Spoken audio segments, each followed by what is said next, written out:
Θα εμπιστευόσουν έναν Ιταλό να σου μιλήσει για το ελληνικό καλοκαίρι?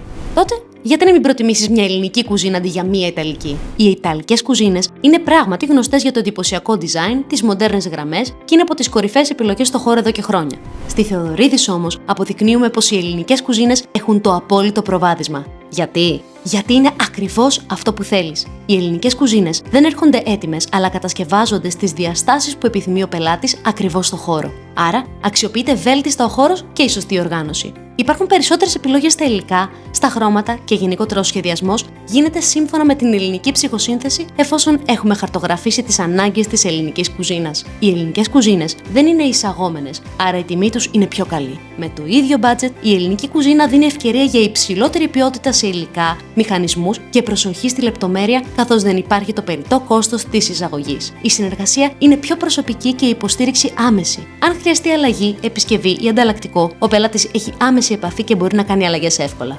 Επιλέγοντας ελληνική κουζίνα, ο πελάτης στηρίζει την ελληνική παραγωγή, τις ελληνικές θέσεις εργασίας και μια επιχείρηση που θα συνεχίσει να βρίσκεται δίπλα του ακόμα και μετά την αγορά.